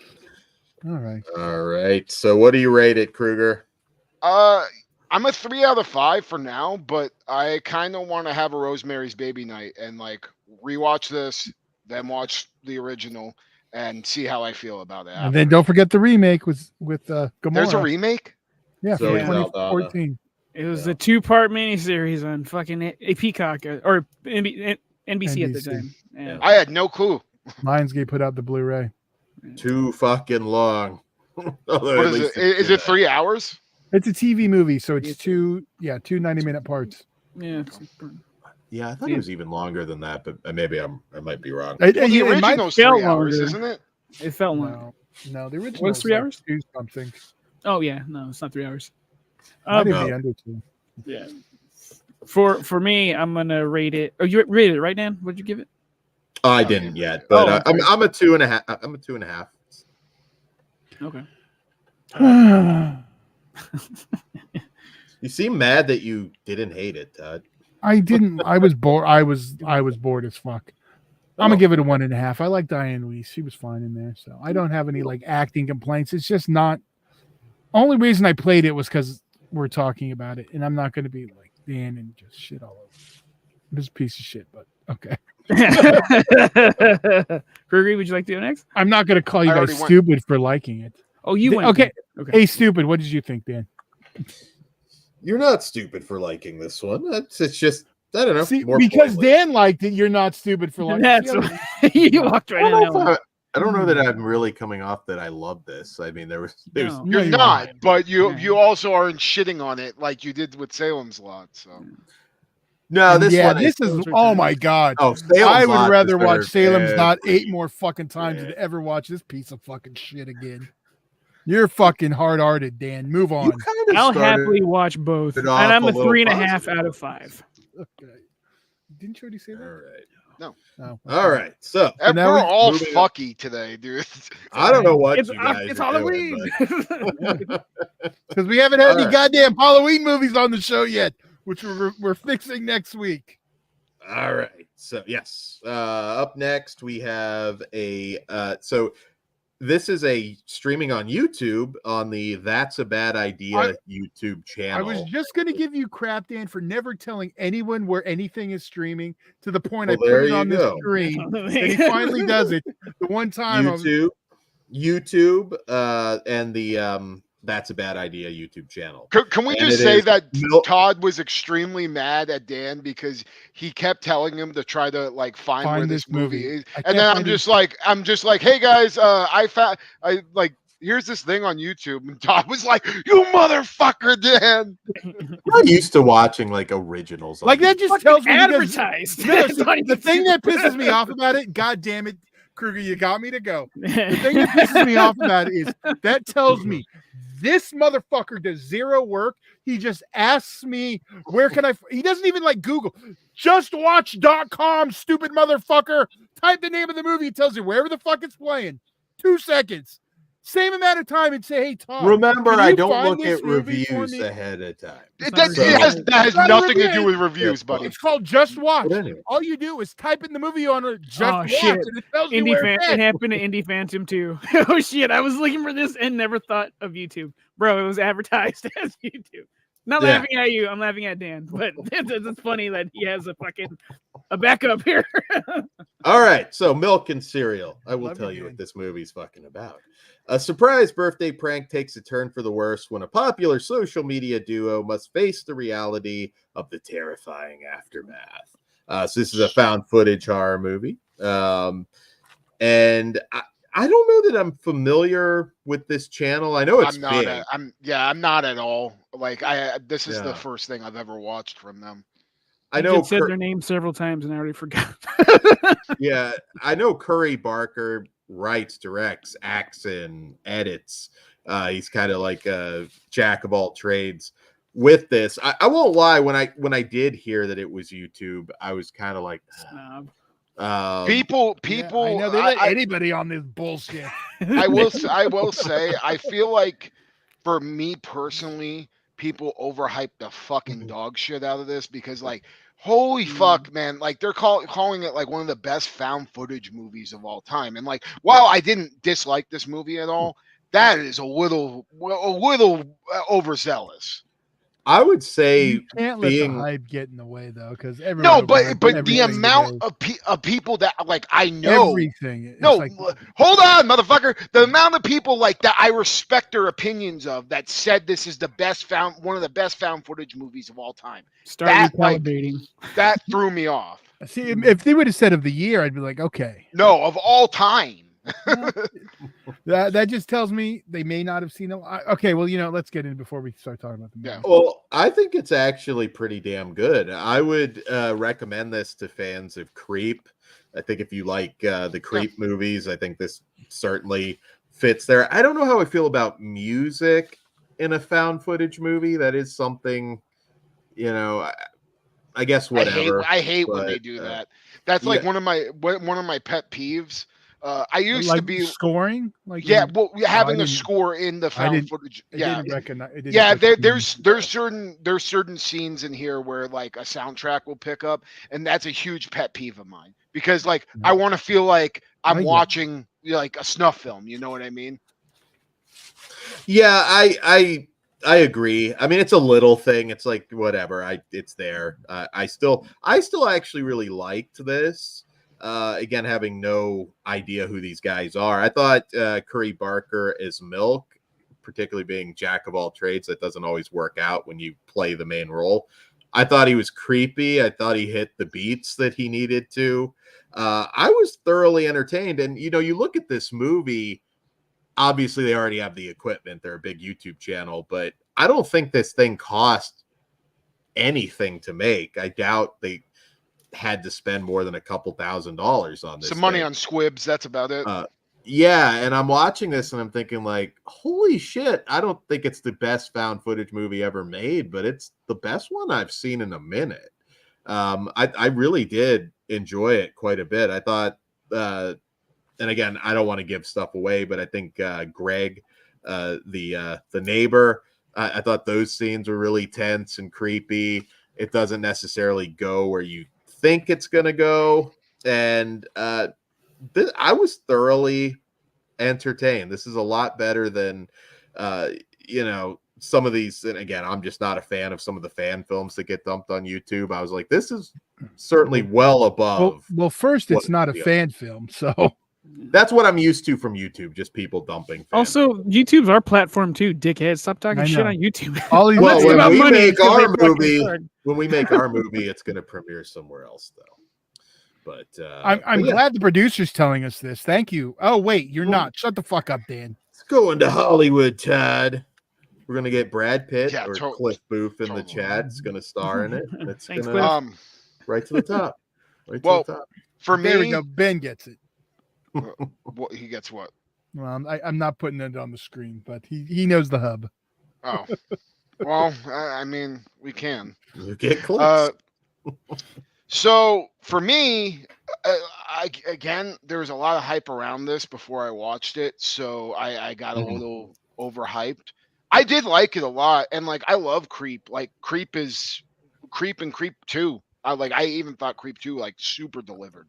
I still need to watch the second one. I love both of those films, and this is very similar, but also with those movies, I feel like the characters I like better. So like the characters in this, I didn't really feel for anybody much at all. They kind of all seemed like a bunch of YouTube influencer asshats. So I was just hoping to see them, get the shit kicked out of them the whole time, and I didn't, due to budgetary restrictions, I didn't get to see the mutilation that I may have wanted to. But at the same time, I like the story. The twists were good. It didn't waste my time. I just don't see it being like one of my favorite found footage movies of all time or anything like that. But anything that these guys do next, I am very excited about. And it also was a nice little appetizer, because we are getting a Creep series coming out. Yeah, So, I can't remember. Was it? Yeah, Ben just said it next month. So Yeah, I'll put it on. definitely. I can't remember. I did see. Is that Shudder? I think so. Yeah, I think it is too. But that's definitely one we'll cover. And Yeah, dude, I'll I'm so definitely watch the hyped for second one. that. Is that And going to be also- weekly, or are they going to drop it all? They Shudder drops stuff. They spread it out. Also, there's another movie. It was, and fuck, man, I wish I knew what the hell it was off the top of my head. If any of you guys could help me out with it. So there was another movie, and it was like a French found footage movie with a guy with a mask that looked similar to Milk, but also it kind of almost looked like a Michael Myers mask too. It came The out and Poughkeepsie tapes? no. No, That's I'm not just thinking. French. No, Oh no, I yeah, was looking it's into the mask. It's like a French film, and I think it may be on Shudder. Do any of you guys know what that is? Because I remember it not being terrible, and I think it was about like people going to like a haunted asylum or some shit, and then like the killer shows up, and he's got like a mask very similar to Milk's in this, but it also is kind of Michael Myers-esque as well. So if anybody knows what that movie is, I know it's on Shudder. I think it may even be a Shudder exclusive. Yeah, that don't sound familiar. Yeah. I'd like to watch it if it's Michael Myers. I'm gonna look it up right now while you guys talk. You know that the Poughkeepsie mask tape, the mask they use is the was known as the female Michael Myers mask on Postmade one year. I did not know that. Yeah. I can Is see that it just now. I thought it was just a Jabberwocky mask. No, it is. It's literally it's the female Michael Myers mask. Don Post Studios did 1 year. I can't remember what year it was. They may have done it more than one, but there was 1 year in the late 90s, I believe, was the last year I remember seeing them mass produced. So there's some random trivia for a movie we're not talking about. So I'll talk about this one. I fucking loved it. I went in. I figured. I was so curious. I went in going absolutely nothing. I'm open to say best found footage of the year, or like I was like I wanted to see what he was pulling off. I was like rooting for him, get this shit done. I was like all in. Like I thought it was fantastic. Yeah. I want to watch it again. It was the music, it didn't catch me. Like, because even if this wasn't found footage and this was just the film, like, and this was told traditionally, like, I liked the stories. I was really interested in pulling off the prank. So, other than the music, I don't have any complaints about this whatsoever. I thought the story was engaging. Big thing to say that I like this, because you know how I am with like I didn't think influencer type horror. But I think the serial killer. Yeah, but I think it's big in certain circles, so it's okay to like. Yeah, I don't know. Influencers, those movies, especially those prank assholes too. So that was cool seeing some of them get some comeuppance for me. Yeah. Although shitty friends, I think you guys would know better than to open some random box under my bed. Come on, guys. You know, I respect your stash. Just throw it away and don't even open it. Also, you have DNA on there, so thanks. Any secret doors behind your movie shelves, just don't go in there. I fall in line more with Todd, where I think this is fucking awesome. I heard about it a while back. I never bothered to check. And because I did hear all the hype, I'm like, yeah, I'm sure it's good. I'll get there when I get there. And I was just going to move on and forget it. But then, it came up on the schedule. I'm like, oh, perfect. I'll check it out. I'm so glad it came on the schedule. This shit was like made Pugs come on the schedule. For real. Dude, like the way it ends, you guys know I'm all about that. Like, this is fucking awesome. This is how you button the last button. Fuck yes. It is shitty friends. Shitty friends. Fuck those guys. But yeah, I enjoyed the story they were telling. The main dude, Milk, like he seemed like an Elliot Rodger, like incel, but like try hard, nice guy, someone you can root for. But there's like you see in the back, don't piss him off because he might take down a school if need be. So yeah, I thought this was fantastic. I liked it a lot. I hope we get more of this. If they want to make this a full-blown feature too and tell it like regular narrative, I think that'd be a good way to go. But I think we're gonna get more. I mean, why not? I don't know what the budget was, but like I said, they couldn't have spent more than a few thousand, and I don't think it even had to be that much. Ooh. Ben Grimm feels a little like Spree. Yeah, See, I didn't love Spree, and I did. did like this. I like a lot. Spree. True. But yeah, Go figure. I I don't kind know. of feel like I should watch that again. All right, I guess we should rate this then. Absolutely. Dan, what do you think? Other than the minor music complaint, I fucking loved it. I'm 4 stars, which is very high for me on a found footage movie. Pugs, I am a 5 out of 5. This is great. Oh, nice. Kruger, 3 stars for me. also a 5 out of 5 Nice. for me. All right. It's funny. This was one, like, the second I finished it, I was like, Todd is going to fucking love this. This is, Well, it's just all one of the those pieces ones. lined up. Mhm. Sometimes I'm wrong about that, but I was just like, there's no way. Yeah, Todd's not yeah. gonna love this. Dude, I cannot find what the fuck this movie is that like I'm trying like that's gonna drive me crazy. All That right. mask you're talking about reminded me of like Eyes Without a Face, but that's not the movie you're looking for. Yeah, no, dude, it's like this French movie, and it was like one of like the first Shudder originals. But apparently Shudder doesn't own the goddamn rights anymore. So Someone I fu- said, "Party hard, die young." no. That's that not a was found cool, footage though. movie. Oh, it's found footage. No. Yeah, it's found footage. Like, yeah. Ooh, our next one though. You're right, Todd. Yeah, All right. So our next one. Obviously. we get to the international Dan in a minute. Oh boy. Alright. So our next one, streaming now on Netflix, The Platform 2 from director Galder Gaztelu Uritia. I'm going to apologize in advance on names. On Just this one, say it 'cause it's a rough confidently and move on. one. So in The Platform 2, sequel to the 2019 film, a new method tries Is to that how long it was? Fuck, it's a while. I think that's the production year. It came out, I want to say, during early lockdown. Yeah. So yeah, we got it a little bit later. But I'm talking. Oh, whatever. a new method tries to guarantee food from the top to bottom in the pit, but taking the wrong plate can now become a death sentence unless someone rises up. All right, so the first thing I'm going to say before I talk about the movie at all is it is a very good idea to watch the first one over again before you watch The Platform 2, because I disagree because this is kind of a prequel. yeah, but it's still very much, in my opinion, it's a good idea to have seen the first one first, because again, without giving anything away, there is some crossover. It is a prequel, which isn't, revealed right away, but I think the advertising, they said it was a prequel.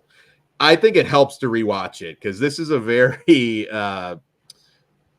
there's a lot going on here that I think you're going to be a little bit confused if you don't, but that's just my opinion. This is one it's going to be tough for people because I think a lot in the ending of the film is a little bit interpretive, and I know a lot of people are going to want more concrete answers about it, but I've always felt like these movies are a little bit more than just I don't know what I'm trying to say here, but they're deeper than you might think based on the premise. I mean, in the original, obviously, unchecked. I see what you did there. Obviously. In the original, unchecked capitalism, it's about a lot of different things. And this one, women fucking shit up. Right, Dad? all it's about is like fucking women. That's Tell me I'm wrong, Dan. That's the whole review. Linchpin. Well, that is part of it for sure, but I do think there was too many characters. Should have just let the fat guy eat. That's all I'm going to say. I do think there's maybe too many characters in this, and I would have preferred having more time with our main characters, Parampuan and Zamaitan, the two main people that we start out with. I would have liked a little bit more with fat them. guy and the chick. Fat guy and the chick. Right in the corner over there. I mean, this one's pretty much about redemption, and there are some confusing elements that I think it's There you just go. sort of up to you to Ben says interpret. trickle down economics. Yeah, definitely the first one especially. But yeah, I was a little bit like, wait, who is this person again? Like I had to kind of go back and skim through the first one to remember everything. So that helped me. But I like this a lot. I don't know how much more juice is in it. I know a lot of people are going to want more. I didn't think they'd have any juice left to begin with. So this is kind of amazing. You know, my biggest fear, the cube effect. They're just going to explain too much, and they're better off just leaving that. Because once we really dive into who created the platform and all of that, then it's like, okay, that's just the standard answer, and there's no mystery, there's no wonder left to the story. I knew he was going to bring up Cube and how he's still mad about they over-explained. I just didn't know how long it was going to take. Since this is basically flat Earth or Spanish Cube. But overall, I really liked it. It's and I can't think of her character name, but the other main lady in this, she was in Game of Thrones, and I think, wasn't she in Harry Potter? I don't know, but she was. I don't remember in Game of Thrones. Oh yeah, she was the fucking servant girl, right? Yes. And I just can't remember her name, but she's in this as well. But starring the Game of Thrones serving girl. Check it out. Not the adult film one, the other one. there's some things to check out from her in Game of Thrones for sure. But definitely, a sci-fi movie, but I thought this was a little more violent than the first one. So it is way upped it. Yeah, rightfully so too. I want a sequel to the one where they just locked the chick in the coffin. What was that? Remember the one where it was just a chick? They literally she was in like a was that the one back of the police car too? Like it was the back of a car first and then the coffin? Oh no! It wasn't an actual coffin. It was in space, and it was like that white. The Alex Aja movie. Was that Aja? That was Aja? Yeah. Oxygen. Yeah, that was Aja. Fuck yeah. I think maybe he just produced. No, that was Aja. I'm almost positive. Well, now it makes sense. Now that fucking foot cut. Yeah. But I think this is really good science fiction. And it's conversational too, because it's one you kind of sit with after. And it's like, well, I wonder what that meant. What is with the kids? That I enjoyed it, but I can see it being frustrating for some people. What did you guys think? I liked the fuck out of this, and I liked the first one as well. The first one really, I felt like was a amazing metaphorical piece about just upper and middle class and lower class of society, and also how it affects the children. You know what I mean? And this does a great job as well. The gore and the grossness, I feel like, is upped quite a bit. Although we don't get anybody shitting on anybody's head, because that's still the funniest fucking thing in the first fucking movie. I'm sorry. Well, it's a metaphorical statement about how society shits on people of color. So that's all Vince was doing too. While it is a funny scene, it also has a really good metaphor in there. But this upped the ante on the gore. I don't think it necessarily had the same effect as the first movie did on me, but I really, really fucking enjoyed it. And I'm all about a platform 3. And I want to see who are these bastards that are fucking doing this to people? I want more answers, which I think they gave us enough, more of the lore of this situation. But also, there's a lot of questions that could still be answered in a third movie, and what Dan doesn't want. And I would really love a third movie. I need to know the blind guys more from him. I want to say, Kruger, yes, you're 100% correct. Pugs, you lost some Aja credit. I did. I'm pretty sure I was excited at the time, but I totally forgot that was him. It's been 3 years. He didn't write it, but yeah, he did direct it. Okay. That's why it was excellent. Yeah. I want Vince McMahon in this now. He would eat every last platform it's in this movie. Oh my God, Mel, he takes over the platform. No, he's gonna own that shit. He eats whatever he wants and he dumps the rest down the hole. Dude, no, he's like, I'm on level 333. All the food's mine. One person comes to gets it. I'm gonna fucking get you. And then I'm gonna shit on you. Yeah. Dude, for me, so I fucking love the first platform. I thought it was fucking outstanding. I fucking love the old guy, obviously.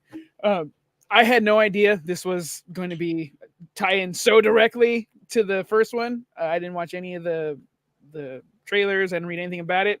So that was really cool because in my mind, I'm like, how the fuck are you gonna milk this? What else could you do? It's almost perfect. And then they gave me this, and I'm like, oh, you got the recipe right for me because I'm fucking in this. And then it just, you see how it I don't want to ruin anything, but shit that goes down that they had in place collapses, and you have to start anew. So like that's also a big deal that we're doing here. And fucking A, this journey was fucking. I was antsy. I was like, what are we doing? This is fucking cool. Oh, we're going to fucking some type of war? Hell yeah, let's fucking fuck these people up. Fantastic fucking movie. I highly recommend it. Fuck, it's in good company with the first one. Yeah, and that riot scene, I mean, it's pretty fucking disturbing. I mean, really. I think when they tie her to the Taiwan yeah, well, and that's why, like, I feel like this is science fiction, but it's also kind of like borderline on horror when it comes to some of the aspects of it. Yeah. If you want another good sci-fi horror film that not a lot of people talk about, and I don't remember who was on the episode, but I think we all liked it. Meander. Oh yeah, Meander was great. Yeah. Meander's good. That sounds familiar. Yeah, you all liked it. I know that much. Well, it was obviously forgettable for me and Bugs. Yeah, no, I remember the name and I remember liking it. Meander, fuck. What? It was like a Saw almost esque film where like this girl was going through different traps, right? It's the same one, right? There's a lot more to it, but yes, that's the one. Okay, I feel like I still need to. It goes a little bit beyond that. Well, yeah, but that was the concept. Yeah, it only had a BDR. It's one that I think more people 2020. need to see. Yeah. That sounds too familiar. Okay. But go ahead. No, I see the pictures. I do remember. If you yeah, Pugs. Yeah, you'll probably remember it if you do. Yeah, I don't mind a third one as long as I do remember that. The Vertical Self-Management Center, I think is what they call the prison. It's a social experiment, obviously. I don't need more from that. If you do a third one, I don't know. You got to find a different way to kind of expand the lore. I don't want that explained. But another one, very tense, also not overly long, especially for a streaming movie. And I loved it. So any closing thoughts? No, I thought it was great. Yeah. Yeah, delivered for sure. Yeah. Looking forward to the next one. All right. So what do you guys rate it? I'll go. I gave the first one a 5. This one is not as good, so I got to go 4.5 out of 5. I think I gave the first one a 4, and this one I gave a 3.5. I'm a 4. I'm a 4 as well. All right, so there we go. Yes. Obviously. If there was more fecal matter, it would have been higher. More shit. Just give me more. All right, shit. the Germans on the show need to take a chill.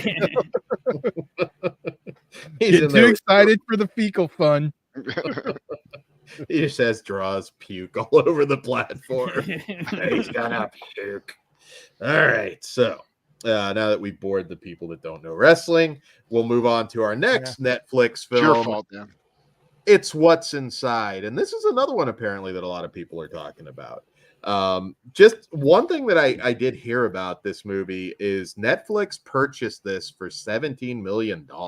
Jesus Christ. Yeah, they were confident. So this is from director Greg Jardine, and in this movie, a mysterious party game unleashes mind-blowing mayhem at a reunion of college frenemies in this psychological thriller where nobody is who they seem. You can tag me in first because I don't have a lot to say. I will say this is way more of a sci-fi movie than it is a science fiction psychological thriller than it is a horror movie. So don't go in expecting a horror movie. With the concept, and the trailer, I was kind of expecting a horror movie. Where it went, I didn't mind. I think Ben said in our Discord that this is kind of like this year's Bodies. Yes and no. It doesn't really get to the horror aspect of that movie, but it is kind of like a Group of frenemies. I think that's the the and similarities. There's definitely similarities. I'm very like indifferent. Like I really like there was twist in this movie where I was like, oh shit, and like it really like compelled me. But I don't necessarily think the characters did it for me. I didn't really like have a favorite or anything like that, or somebody I was like, oh, I hope they're safe or anything. Like I kind of feel like they were all a bunch of putt suckers. So like, but at the same time, it's a really good concept, and if you want something a little bit more tame, I guess, it works.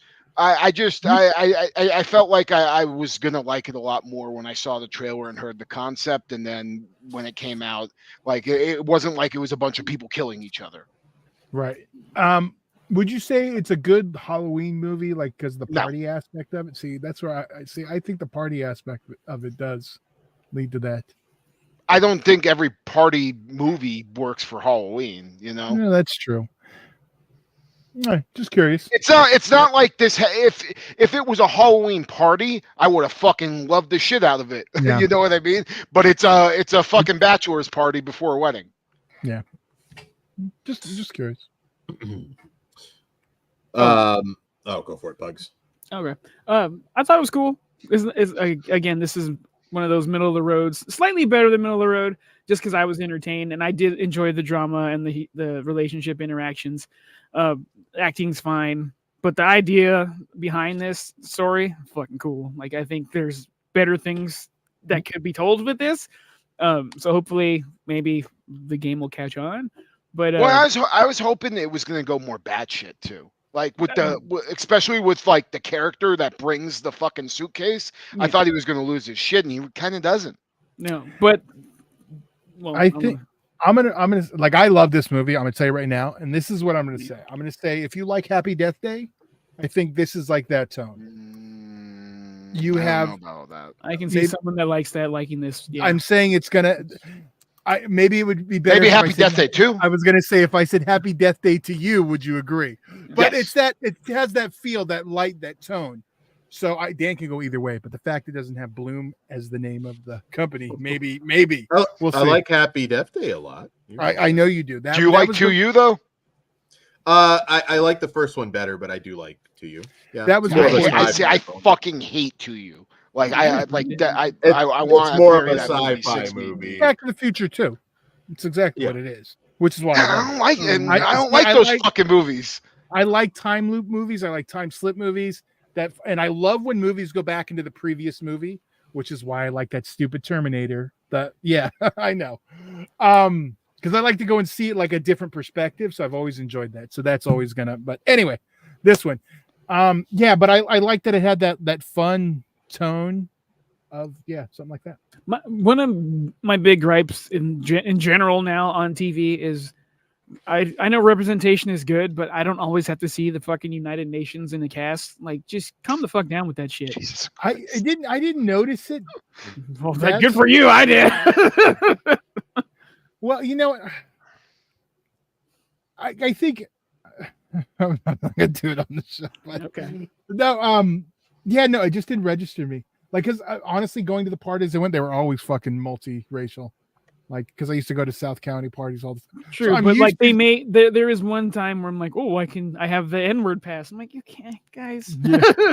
But, okay, I get what you're saying, but no, I totally, because there was something else recently I watched and I brought up, like, it reminds me of the white people South County. That 90s show. They hang out. That's a fucking United Nations fucking. No, I get Ohio. Okay. To be fair, I used to make. Behave. You want me to break this up? Yes, because white person, please, white knight us. Right, our white savior, thank Christ. There you go. All right, so you're not doing a very good job at it. This one, my bad. Thank you, Ben.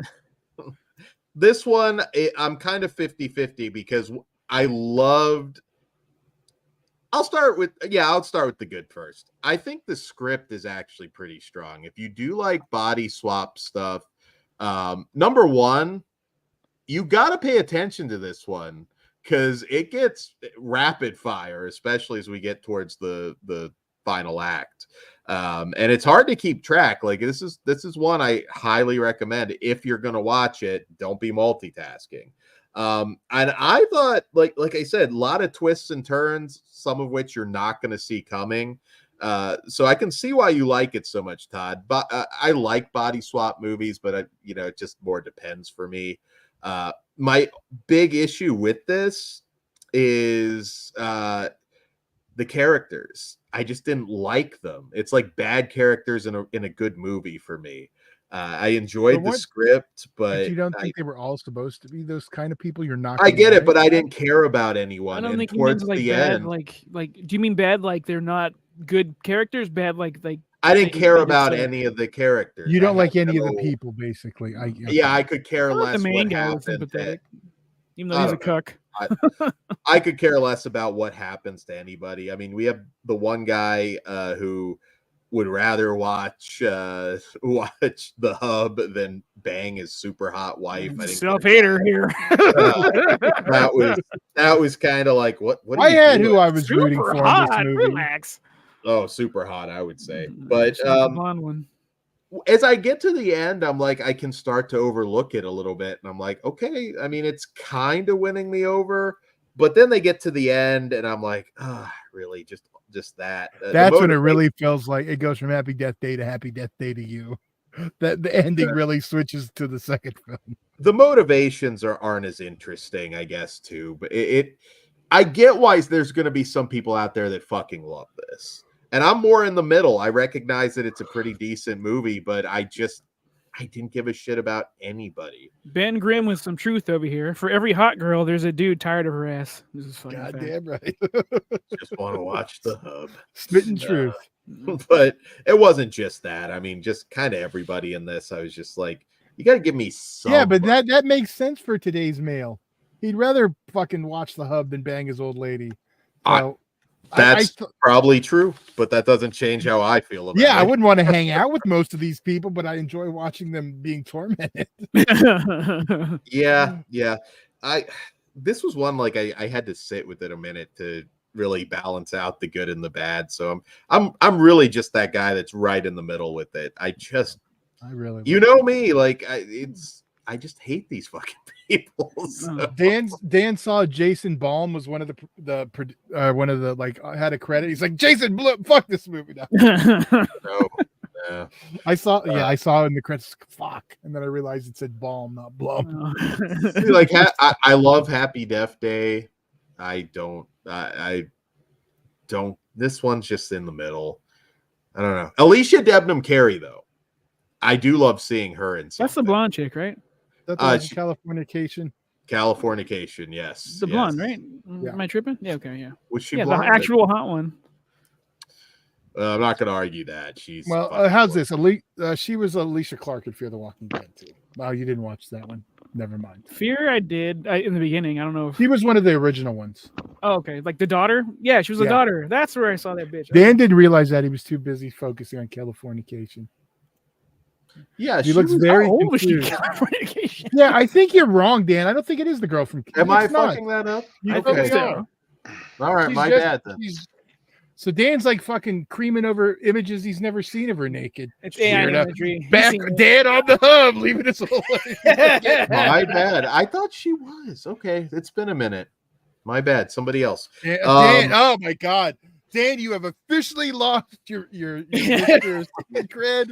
I'm reminiscing about the wrong boobs. Yeah, how could you, Dan? Early signs of dementia. Go get tested, Dan. This is bad. Yeah, you're this 100% not on IMDb. Towards the end of the series, she would have been like 10 when fucking Californication was on. It might have been towards the end, but I'm gonna sit this one out then.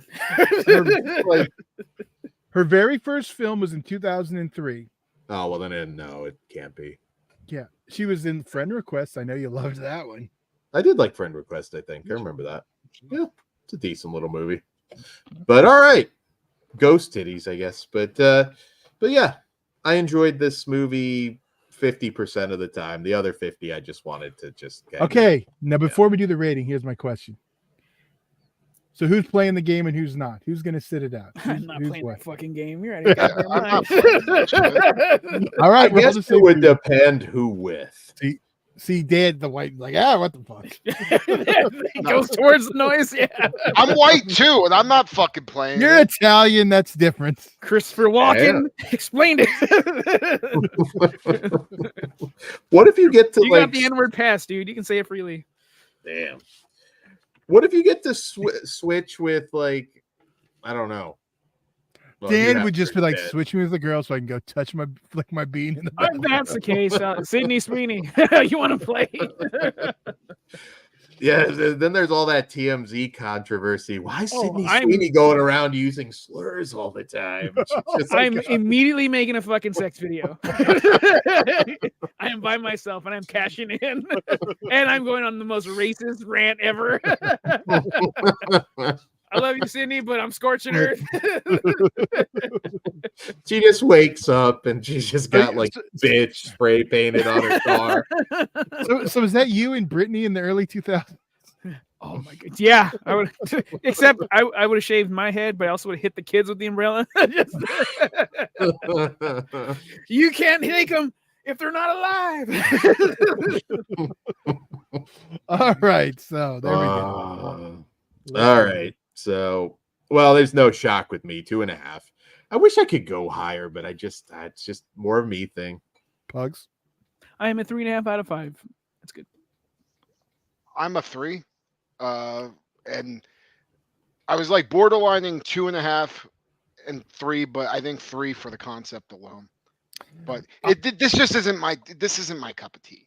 I didn't see anybody get their fucking head ripped off or decapitated. So, yeah, I'm a 4.5 out of 5.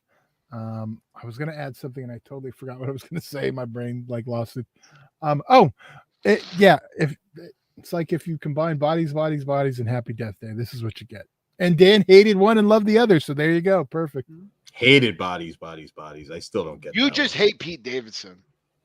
Nice. I- Ben Grimm I like says his switch with stand-up. Pete Davidson. Shit, if he was fucking Kate Beckinsale, yeah, switch me right now.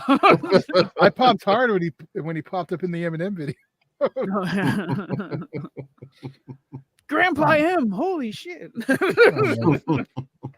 So yeah, that's the end of our movies. Once again, though, if you weren't here at the beginning, we will be live tomorrow at 2 a.m. ish for Terrifier 3 review. But it all starts earlier in the day with Flesh Wound Juniors. We've got a review dropping for Monster Summer and Scary Girl. 6 o'clock, 9 Eastern. Immediately followed at 6:30, 9 Eastern is. And after that, Tournament of the Living Dead, which I believe you confirmed was 13 Eerie. Right? 13 Eerie, and I'm going to tell you, this is a can't miss episode. It is. So catch up on Tournament of the Living Dead if you need to, because it gets wild. And yeah, so three shows tomorrow. We'll be live with Terrifier 3. And please drop all your thoughts. What did you think about the movies this week? Because I know we loved some, we hated some. Give us your thoughts. Am I too Mostly harsh a on good week, Salem's dude. Lot? Well, Mixed bag, I guess. But yeah, VHS Beyond and Platform 2 brought it home for me. Next week we'll have another 6 movies. Two actually in the season of the spirit of the season. Yeah. There you go. Yeah. Stacked next week as well. And So Christmas comes early tomorrow. Fucking can't wait, dude. God damn it. All this Christmas shit in October. What's this bull? They're doing that shit on purpose. this one gets a pass. I have a feeling they'll re-release it during Christmas. Don't I was you? going to say all it means is we'll probably have a physical by December, so that's all that. Yeah. Dude, we definitely need to do a commentary for fucking December. Well, Christmas, there we go. Did we do number 2? We haven't done any. Oh, that's where we're going. Oh, Maybe that'll be Kruger's Christmas present. We'll do I them want all. to see somebody pass out. Oh, remember we were gonna fucking do 1 and 2 commentary before 3, but then I got a hole in my back. So Well, now that it's healing, so yeah. There you all go. right. There you go.